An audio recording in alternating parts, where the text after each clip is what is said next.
So I'm back. I'm sharing another topic, no? Kinina po ang the power of faith in vision. So atong istoryahan ni kung saan na po dako ang pwede mastoryahan ni o ma-impart sa inyo ha na hinaot ko makatabang na to ni as katikis. No, in catechetical ministry, our service requires time. Yes, tinodyo na effort, energy, and sacrifice. So sa ministriya na to mga katikista kasabot jud ta ani nga ang atong time, atong effort, energy, and atong sacrifices kinahanglan jud na sa pagpadayon nato sa atong ministriya. Yet there are two things, no? A catechist leader must never lose lost faith and a clear vision. So dapat kining duha kabutang, no? As catechist leader, must never lose, no? Faith and a clear vision. So dapat ang atong pagtuo dili man mawala o atong clear vision kung asa ta padulong anay atong pagpagserbisyo o atong motivation anay atong pagserbisyo kanang duha, no? Dapat dili na siya mawala, okay? Sa ato isip mga katekista. Dapat klaro na sa tuwa pod. So according to the Catechism of the Catholic Church, faith is the foundation of the entire Christian life. Bitaw kung wala kay pagtuo, wala kay faith, unsa may mga foundation sa pagpanudlo nimo, no? Nga kining tanan, God, you cannot see God, but faith can see God, no? Kining direction sa ato ang pagpadulong ta sa atong salvation, no? Kung wala tay faith, dili ta maka-istorya about it, no? Kaya wala man tayo pagtuuan na. So unsa may unod sa atong mga istorya? So muna kinahanglan ang foundation gyud sa atong pagka-Christian, sa atong Kristiyanos na kinabuhi is ang pagtuo, no? Natay faith is the light also that directs our action. So kining faith mo po na ang kahayag, no? Nga mag-direct sa ato ang actions and our kanang everyday na to na pagpuyo, no? Meanwhile, Evangeline on Sunday emphasizes that the clear mission and vision fuel evangelization. Okay? When you know where you are going, you can better inspire others to follow. Yes? Kung kabalo ka sa kapadulong, so kabalo po ka good na mutudlo sa ilaha kung asa ta padulong. Kung wala ka kabalo sa asa ta padulong, wala ta, dili ta kakatudlo kung asa na to sila dalhon. So mao na fuel na siya sa evangelization, no? Kanang natay clear mission. Okay? O na dili lang clear mission, kundi vision, no? Kung asa ta padulong. Nya klaro po ang atong mission. Kini atong mission na ato ang nakuha kan Jesus Christ panahon sa atong bunyag, no? Nang klaro na sa tua, mo nang natadali sa pagserbisyo sa ato ang ministriya isip katikis nya klaro po nang imuhang vision kana siya maka-fuel na sa evangelization o kinahanglan jud na pud siya para kabalo ka sa tapadulong kini atong pagserbisyo. And also we can also inspire others to follow. Kay makita man sa tuwa na klaro ang atong vision, klaro atong mission, so atong mga action, so klaro kaayo yun, no? Makita gyud si Kristo sa tanang higayon sa tuang mga lihok. Okay, in a ministry, a leader is not only an authority. So kung leader ka sa usa ka sa ministry, so dili na siya ka only authority. They are a source of inspiration. Kita, kung na-leader ta diha sa ministriya, dili kay, because na-leader ta kay authority lang yun ang atong kudili, makita, no? Sa uban, nakita pod ang source of their inspiration.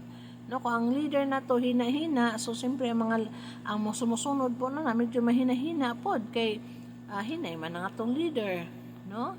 Mas maayos na nga kita mga leader, kita ka mga leader naman gid sa mga different nato na mga kon as GSL, no? Makita unta, no, sa tuwa na makita unta ang source of their inspiration, no? Dili desperation kundi inspiration, no? Tungod sa atong mga buhat sa pagserbisyo. And this inspiration comes from faith, no? Vision, communication, and listening. Na bisang magstorya lang siya sa imuha, makakita siya og inspiration. Bisang maminaw lang siya sa talk nimo, sa input nimo, sa imong lesson, maka-inspired na ka sa uban o ma-inspire sila sa imuha o makita nila ilang faith, ilang pagtuo o ilang vision kung asa man sila padulong, no? Isip mga Kristiyanos. Okay, number 1, kung sa man the power of faith in vision. Number 1, faith as the foundation of inspiration. Okay? When a catechist is rooted in faith, God's message becomes clear in every word and action. Yes. Kung kita, mga katekista, rooted ang ato ang pagtuo diha sa mensahe sa Diyos, then that is very clear in every word and action. So, klaro yun na siya na maka-inspire dito sa uban. Okay? The leader's strong faith brings hope and strength to companion. So, makita ganina sa itong mga kauban, makahatag dito hope, makahatag ta kalig-on, no, sa atong mga kaubang katekista. CCC 162, faith must be nurtured, deepened, and strengthened. So, ang atong faith, dili lang man dyan na kay mo magic lang na diya. Kailangan dyan na i-work out na to. Dapat i-nurture na to na. No? Magtuunta, ano? Mag-istorita sa Diyos, no? Mag-seek dyan sa atong pagtuo. Then, also, i-deepen na to na, no? Para ato pa dyan strengthen ng faith. Okay? Kaya kinahanglan na sa to ang inspiration, no? Kaya ang faith man din ang foundation sa atong inspiration to serve God. Okay? Christus vivit, no? Young people are drawn more easily to leaders whose faith is radiant and authentic. So, kini siya addressed to the youth, pero hopefully na tanang youth ni nani kay so far, no, dili man tanan jud mga youth kay because ang ilang concern ipaskwela man jud na concern, so di pa jud kay sila makahatag totally sa ilang entire na self ngadto sa simbahan kay naga nurture po na sila sa education. Okay, kaya na sila man jud ang radiant and authentic, but dili pa nato ikuan nga guarded po na sila silang pag-eskwela. So, hopefully kita mga katekista, no, kung makita nila nga maayo ta sa atong pagtuo, maayo ta sa pagserbisyo, hinaot na maka-inspire to sa mga youth na makita sa ato nga someday nagustuhon po nila na magiging katekista po sila in the future. So, number 2, na ay clear vision. So, the power of faith in vision. Number 2, na ay clear vision. So, ang clear vision, ang purpose gives direction and meaning to every action and ministry. So, kung ang inyong grupo wala clear vision, so possible wala jay kanang klaro na activities, wala tumong, so bisa kung sana lang. So kung naay vision, no, pareha sa parish naay vision mission, so matumbok jud nimo na, no, kung saan nimo na pag materialize ang vision mission sa maong simbahan. So mao po na sa ato ang ministry na kinahanglan ta na ay clear vision. Kung sa may na mga vision na to mga katekista, no? Or karon na year, no? Or sa umaabot pa na year. So muna ato ang pamalandungan kanunay, no? Maghimong gitag time frame, no? Plan for the whole year. Ako maghimo na pug kuan na, no? Karon kay pahuman naman jud ang kuan pabakasyon na, so wala na mga teaching. So amo na lang pabuton karon ang kuan na mo, ang mga seminar renewal o kanang pag-seminar para sa Flores de Mayo.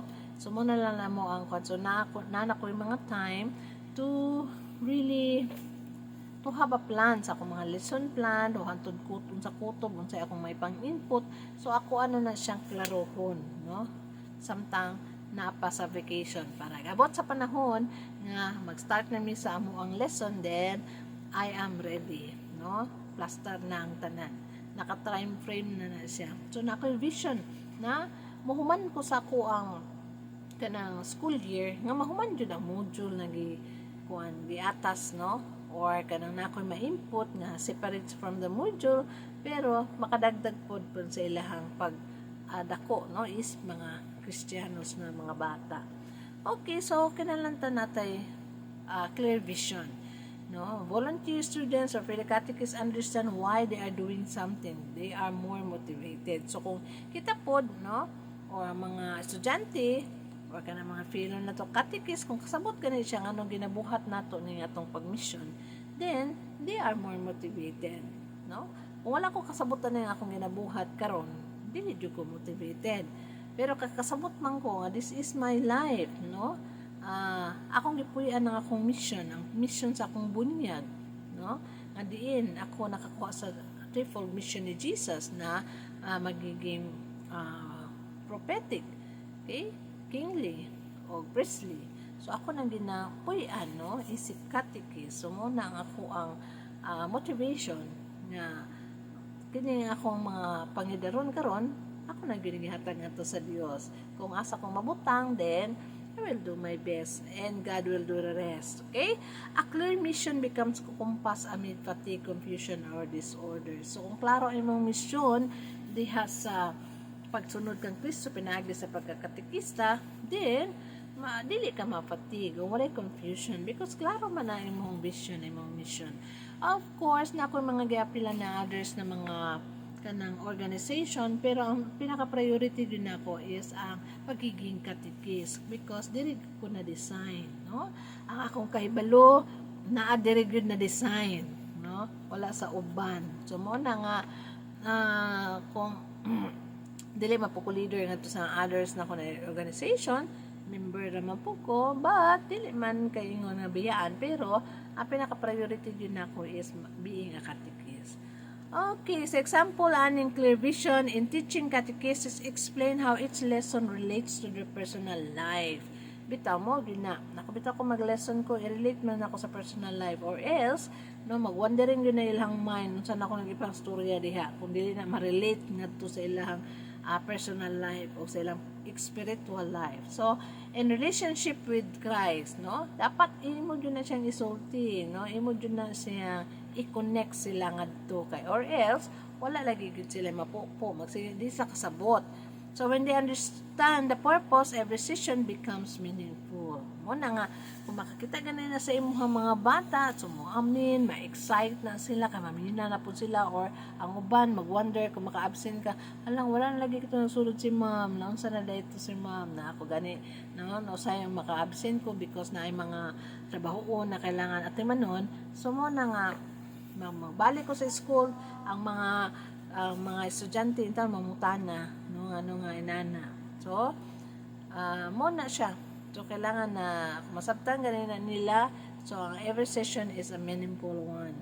So Evangeline on Sunday 14, the gospel contains a mission that gives direction to life. So John Maxwell, people lose passion not because of work but because they lose sight of purpose. So mo na nga kung wala nagkag-passion, dili because of work, but because they lost sight of purpose.